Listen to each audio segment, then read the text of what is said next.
Hi everyone, welcome to episode 6, Distillery Tails. I'm Emma Glynn, this is Gareth Glynn, and we are the Shropshire Distillery. So let's What get we're drinking. cracking. What we're drinking, love it. You've made again, Gareth the bartender always. Yeah, so this week we're having a look at our Apple and Cherry Liqueur. Okay. It was nice and sour cherries in there, with some sharp apples as well. So it's a liqueur, 26% ABV, part of our afternoon liqueur range. So simply just added 50ml in yours with then Franklin & Sons lemonade. So just as like a spritz along drink. Okay, because I'm not a lemonade drinker though, am I? So No, and it always reminds me of that advert when people say that. I'm not a lemonade drinker. White. White. If you So know, you know. It's not an White lemonade though, because No. I'm not a lemonade drinker. It's a bit too sweet for me. But the Franklin's ones, they describe it as a sparkling water with lemon. Yeah, it reminds me of a Fanta lemon. You know. Yeah, I do like yeah, Fanta lemon. Yeah, it because reminds I me like a bit being on like holiday. So that's what you've got Okay, there. amazing. It's a nice long drink in And this what sunshine. have you got then? Because yours is like short. Yeah, so I feel this is going to be quite I've a gone. punch. Yeah, so I've gone a little bit of a twist on an old-fashioned and sort of messed around with it. So Okay. we've got 50ml of bourbon in there. So we've used a local bourbon made here in Shropshire, which we can't call it a bourbon, but it's like a style of, very similar right, style yeah. of, because there's legalities around bourbon, can only be Where made can it be made? in America, in Texas, yeah. So, Can't be made in the UK. so in America, so yeah, we've used one of the local ones there, but we've then used our apple and cherry liqueur in there rather than the simple syrup sugar. Nice. So we've added 25ml of that in, Nice. and then just a few Bit of bitters, Angostura bitters, Okay. and then a nice slice of orange in there as well. So Alright. cheers. Cheers. Enjoy, guys. Thank you. It's nice. Cheers, guys. It's good.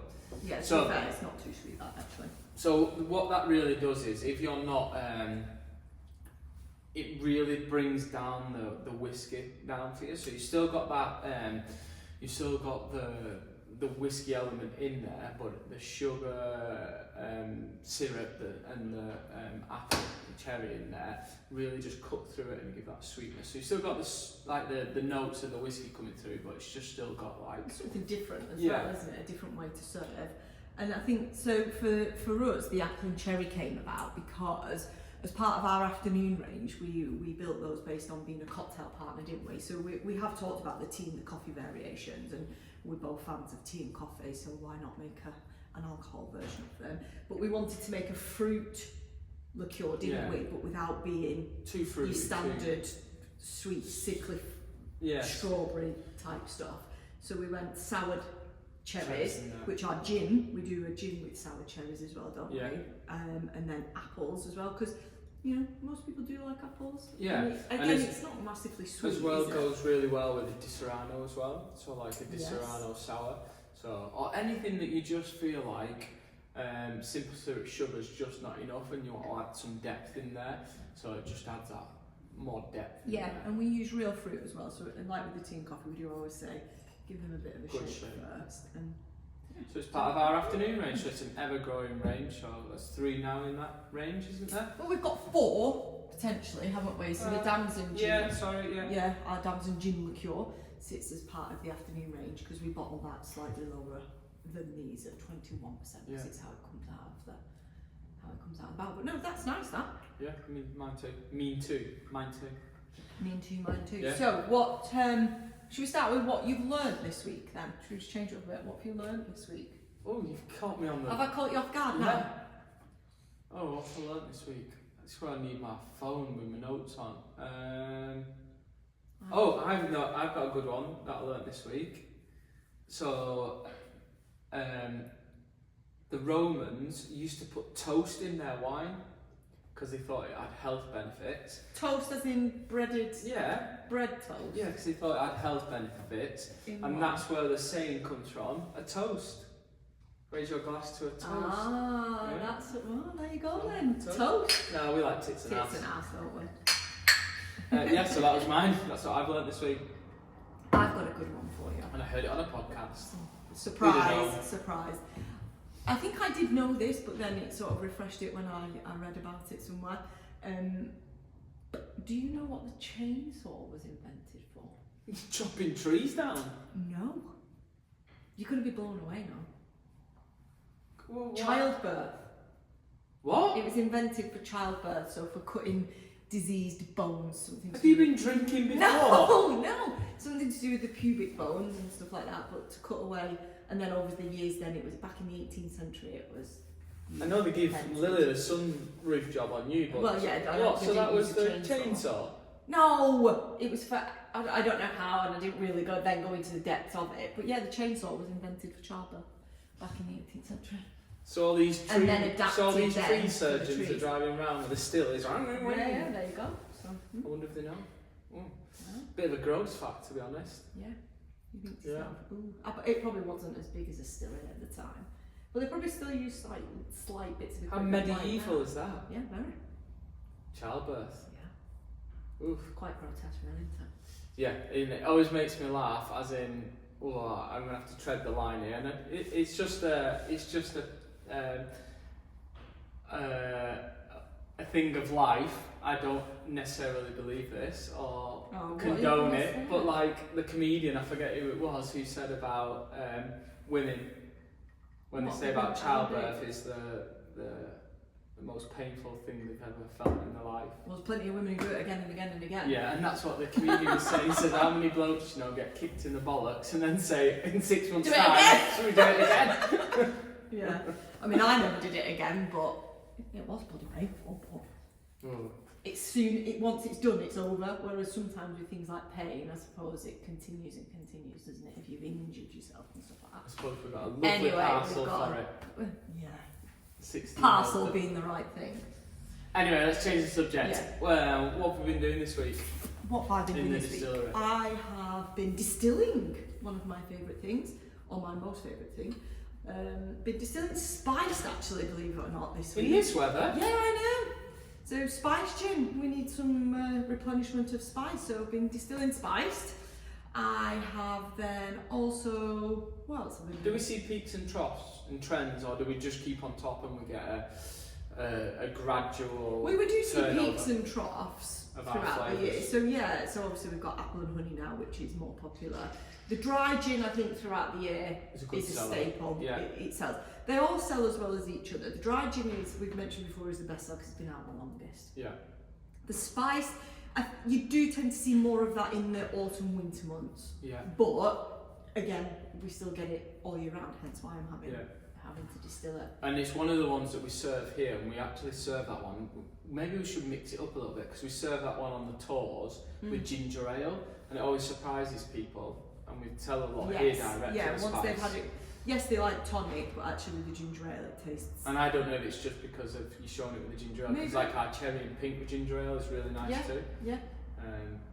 But yeah, I wondered if it's just so they see it differently and they go, oh, I wouldn't have picked that up. Yeah, people just think gin and tonic, and there's so much more you can do with it. Yeah. You know. Yeah. I've been doing a bit of consultancy this week as well. People wanting to sort of know how to run a distillery, like the rest of me.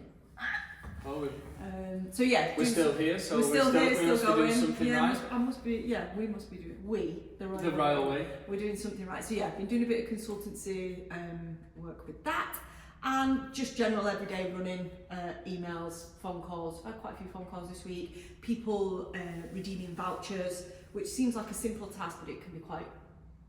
It is a simple task, but it's a bit long-winded in the background, making sure we validate, make sure they're in date and things like that. Yeah. So yeah, that's been my week. A lot of day-to-day operational stuff this week in between distilling.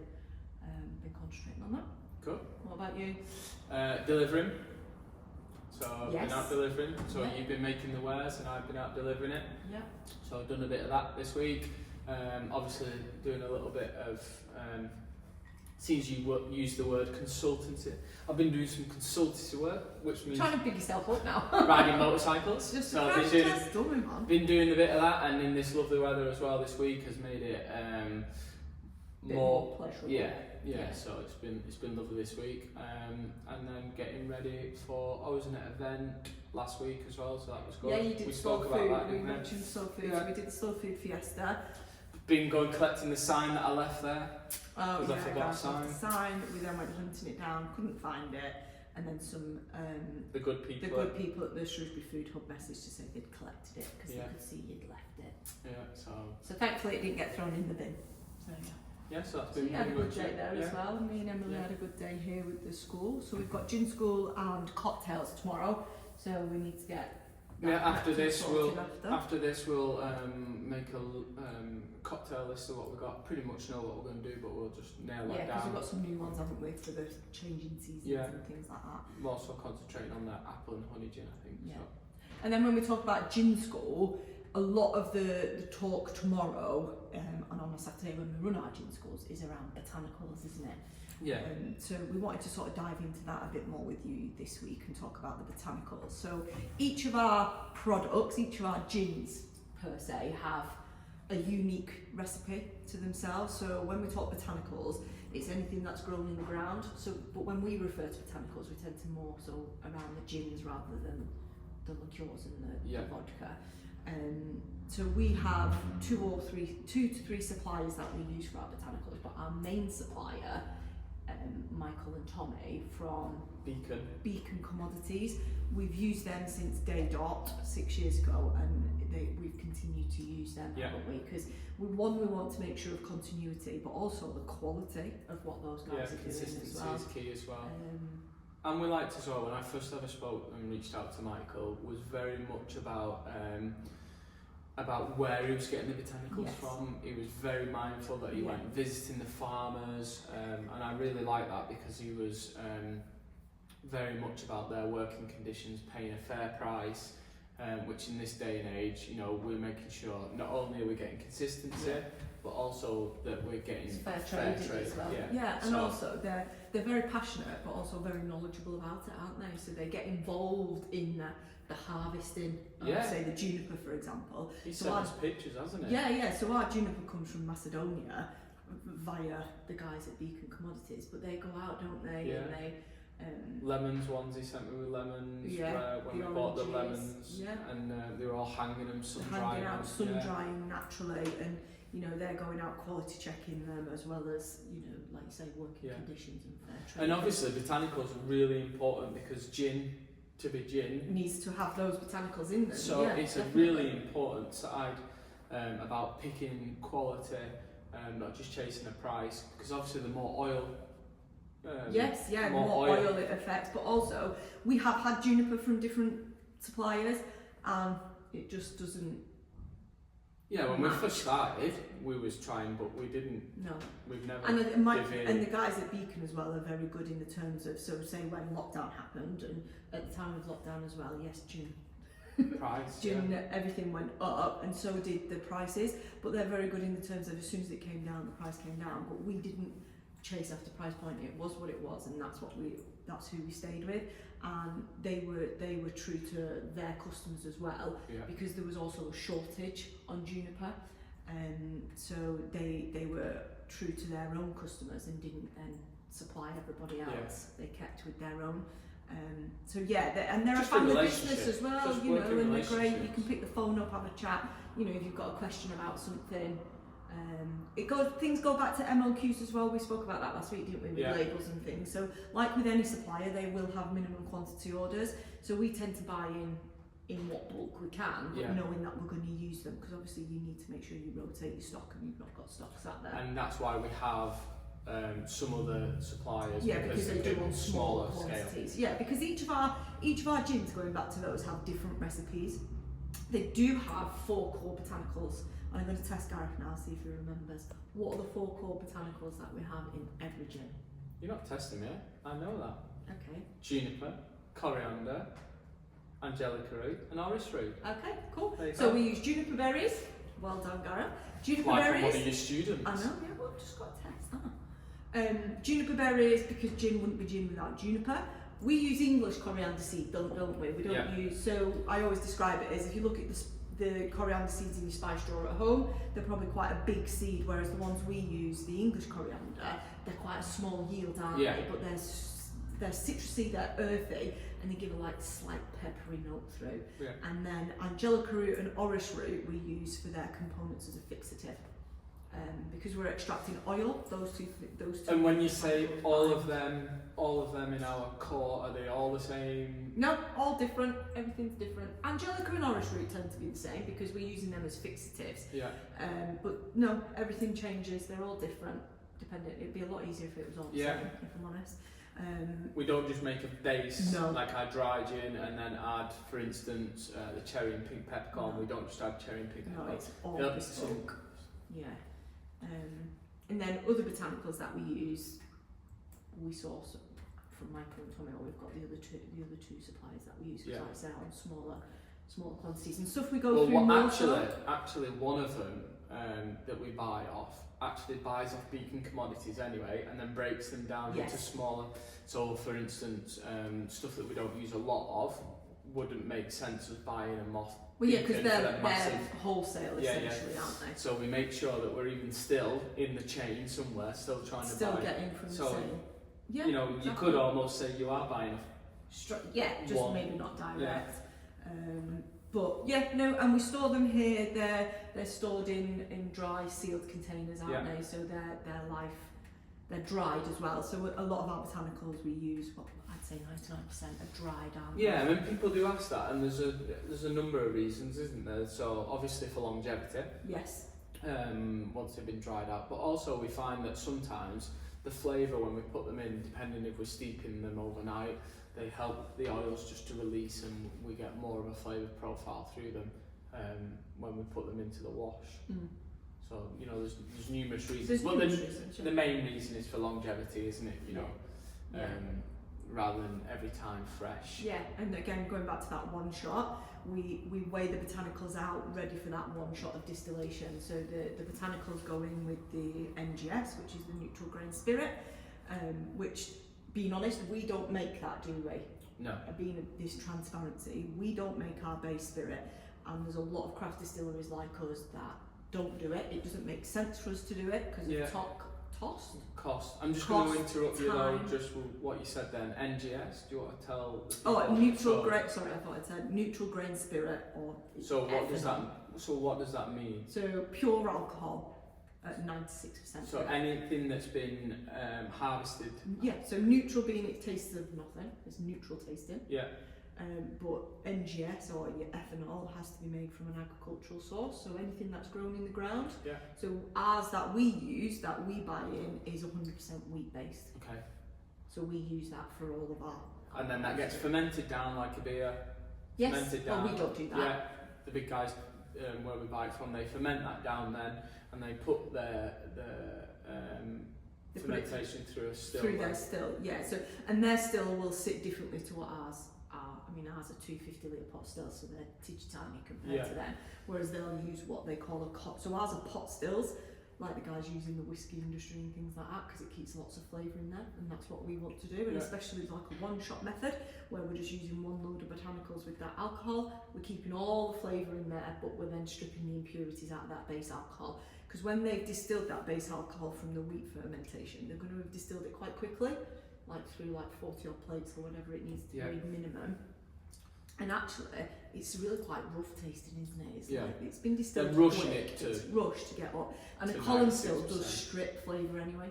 Yeah. You know, so it's neutral tasting, but your neutral grain spirit can be. There's distilleries out there that'll use it from potatoes, rice, barley, anything. Yeah, but obviously the yield and the yield cost is different, and so for us, it just doesn't make sense for us to make it ourselves, and there's a lot of distilleries that don't, you know. Yeah, and then the other people who do, I don't think it's right or wrong to, like you'll get other distilleries who say, yes, we ferment it down, I come from farming stock. Yeah, and I would have loved to have done field to bottle, to do that, but the cost would have just been massive, and you know, at what point are you the alchemist anyway? So you're making it good at the point. This is it, and that's what, you know, when you look at it, yes, we're buying in our neutral grain spirit, but we're actually doing the alchemy and the magic by changing that rough tasting alcohol into something now that is palatable and drinkable in a premium way. Yeah, so I don't look at anybody. I think what I'm getting at there is the people who do make, the few distilleries that do, who have invested and they do make it, they sort of... They try and call you out on it. Yeah, call everyone else out on it. I think that's wrong because, you know, there's probably a point in that chain where you could call them out. Are they the farmers, for example? It's how far do you go with it? I mean, you can even go the other way where you've got people saying they're making something and they're not. Yeah, well, that's a different story, isn't it? You know, so there's all sorts of different elements where it's got convoluted over the time and everyone's got their own opinion on that. Yeah, where you sit within that chain, but we would always just say be true and honest to yourself. You know, Yeah, we're very open and honest and say we don't make that neutral grain spirit because for us it is not cost effective and we don't have the capital. We don't have the capital, or we didn't have the capital to purchase the equipment, and we certainly don't have the equipment to do it. Yeah. But and we always feel saw they're making the magic through the second distillation with the botanicals and purifying that alcohol even more. Yeah, that was where we decided to sit, wasn't it? Yeah. You know, like you say, it's a neutral grain spirit, it's a tasteless spirit. Yeah. So what are we adding to it? We're adding afterwards. Yeah. So, but neutral grain spirit is, you know, a topic that you could deep dive on. Yes, and again, depends on the people in the room who you're speaking to and their opinions, and everyone is totally entitled to an opinion, but we stay true to ourselves, don't we? Yeah. And, you know, that magic happens with those botanicals, and the choosing of those botanicals are key to that. You know, us as distillers here, we could have the same ingredients as the distillery down the road, and we still both make a completely different product. Well, me and you can sometimes. Well, yeah, exactly. You know, it depends on where you cut it, how much of these botanicals you put in. You know, people think by putting just more of something in, it's going to taste better or more of that product. And then sometimes that can have a detrimental effect because then you get things like luging or going back to over flavour. Going back to the dried, when we've used fresh before now, it's very hard to get consistency with fresh, in my opinion, because you're just struggling with them oils all the time. You know, some oranges, or for example. But also with dehydrated, if you look at it with a piece of fruit in here, you know, when you put it in and it warms up and it rehydrates, the oils come out so much more as well. Yeah. My opinion. Yeah. Not again, like agree. chefs doing things completely different. So. But yeah, anyway. but botanicals are play a massively important role in what we do. Oh, of course, yeah. So we need to nurture them and look after them, and we'd love as well, wouldn't we, that, you know, we could say all our botanicals were grown in this country, but we're not. Yeah, we say that week in, week out, don't we? We'd love to say they're local. That would be brilliant. Yeah. We'd love to say they're all from the UK. That would be brilliant. They're just not. We've got beautiful weather at the moment, but guess what? It's going to rain next week. Okay, on that note. Let's do questions. First? I'll go first. Okay. So, what's one thing that always makes you laugh, no matter how many times you see or hear it? What's one thing that makes? I mean, I'm laughing now, and there's loads of stuff.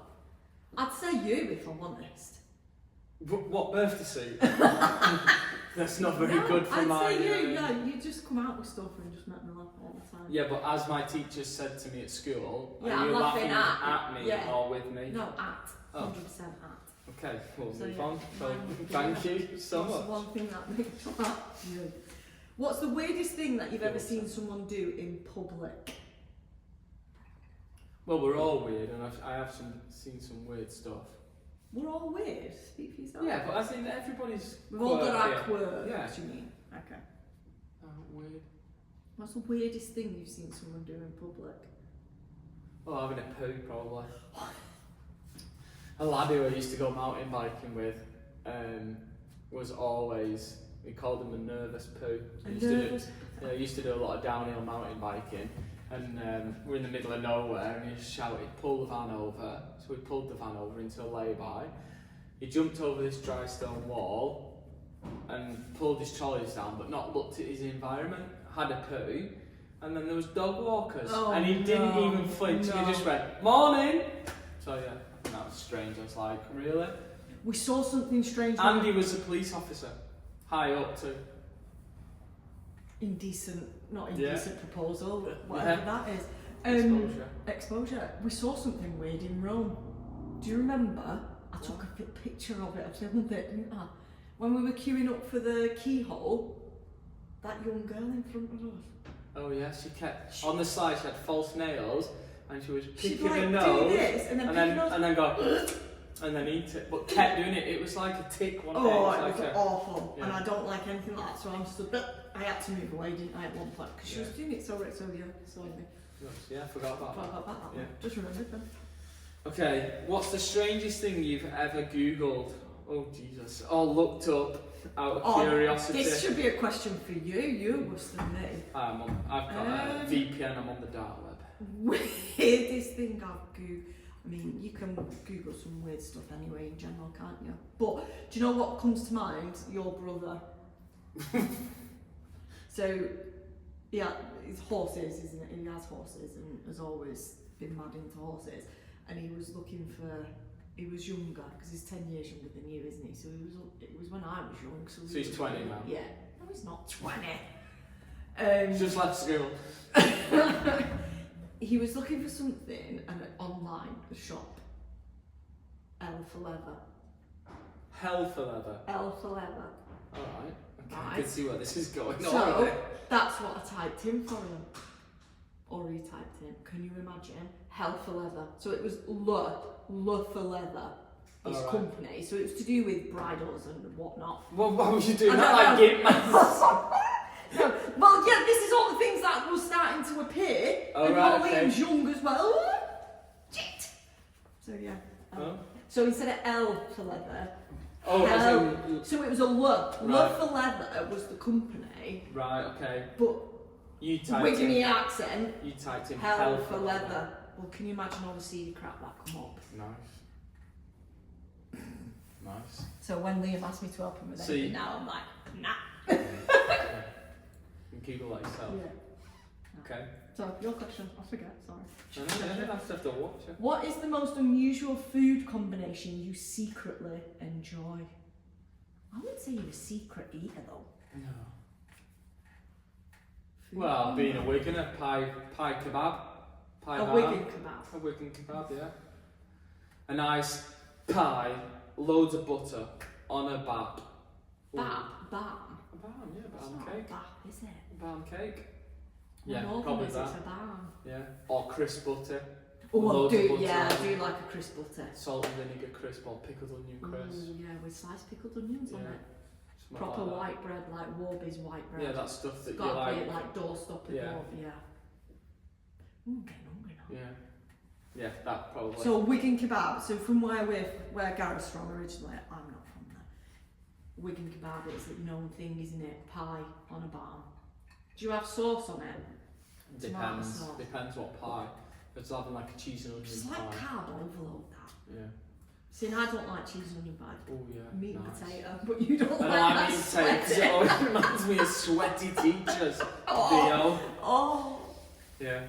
Okay. What's something on your bucket list you haven't checked off yet? Bucket list. Bucket. Well, the biggest thing on my bucket list is learning to surf, isn't it? I took you to Morocco. I know. I'm not finished. Alright. My biggest thing in life has always been learning to surf, but the one main problem we've got with that is I don't like the sea. I know, yeah. So I struggle with that. But we went to Morocco last year and we went to surf school. So I sort of hindered my fears, got like blocked them out, and we did a bit of surfing, didn't we? So we need I to was carry pretty cool on day one. Day two I was knackered. I didn't have the strength. But yeah, so I've sort of dipped my toe into the surfing and I've got dip your toe. To master it. I think it'll take a long time. Yeah. But yeah, being able to maybe just paddle out, surf a few waves.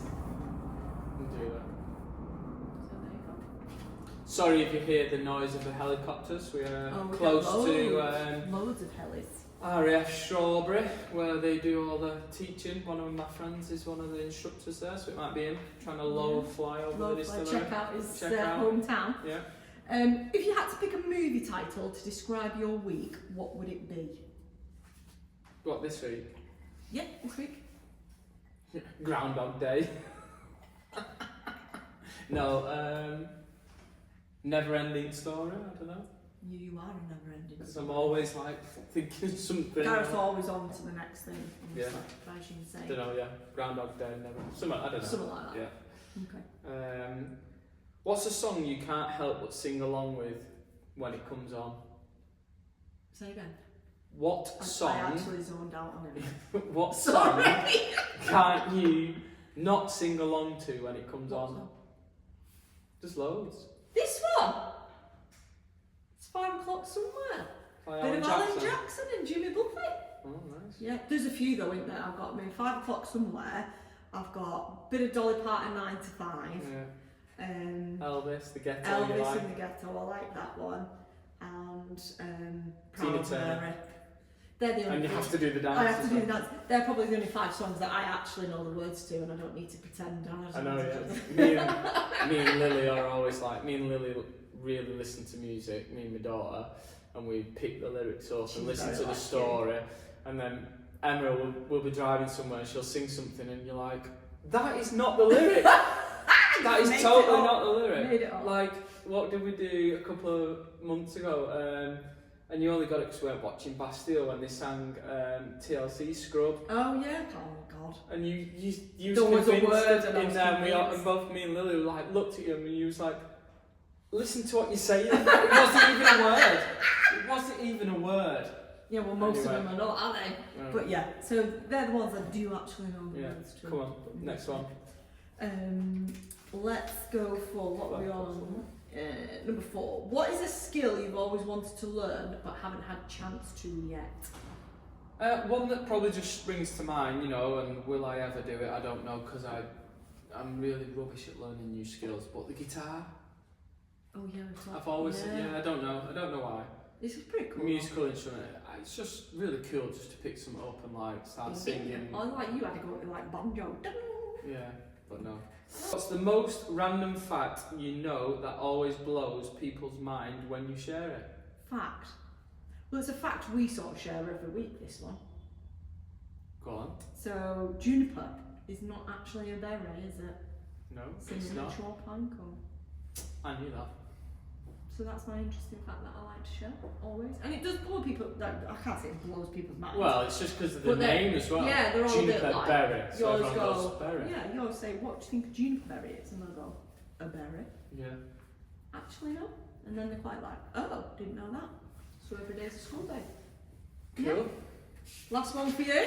What's the most embarrassing thing that's ever happened to you at work?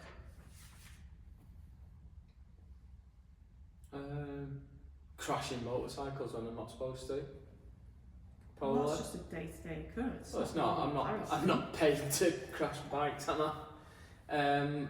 And then here a couple of weeks ago, springs to mind, where I talked about, right, now you need to put your cock in instead of cork. So yeah. Yeah, that was. Probably that. I went bright wasn't red. here then, though, No. but that I do believe was quite. Yeah. So that's it. Yeah. Okay. Cool. Is that all our questions? Yeah. All done. Oh, cool. Yeah. So something different again there then. Yeah. So what's coming up this week now? What we on with? I've got more distilling to do. Finish carrying on with my spiced. Get that batched up ready. Then blended. So we blend it then with our purified water, which we've talked about. Yeah. Yeah. No, just getting ready for some stuff, don't we? We just need You've to. got another show coming up as well, I think, actually, in the next. Oh well, it's Easter next weekend. Yeah. So we're treating ourselves and having a weekend off. Yeah. So the distillery So shop. the distillery will be shut over bank holiday weekend. Got to That's have next work-life weekend, balance. that is. Yeah. Yeah, So, probably. Quiet weekend, really, I think. Yeah, chill just out. leading up, make sure all our stockists have got everything in Yeah, that they need do to, that do a next bit of week, ringing get round, bit of bottling up, tidying up. Gareth gonna do some Hermione distilling. Yeah. Still waiting, guys. Just saying. Sorry. Just saying. Yeah. Too busy on the bike. Yeah. Yeah, well, we've got to make hay while the sun shines, as the Well, saying you would do, say. as you do. Yeah, as you so plenty riding next week, probably. But yeah, Cool. that's about it. Yeah, well, if you've got any questions for us, remember to pop them in the comments below. Don't forget to like and subscribe. If there's any topics that you want us to talk about, we'll keep going through our processes and talking about what we've been up to, what we're doing, and Or sharing. drinks you want to see. Yeah, any drinks you want to see. Gareth is the cocktail I won't say master. No, master nothing. No. But yeah, Cocktail. creator. That That could have been an embarrassing moment. On that note, have a good week, guys. See you later. Take care. Bye bye.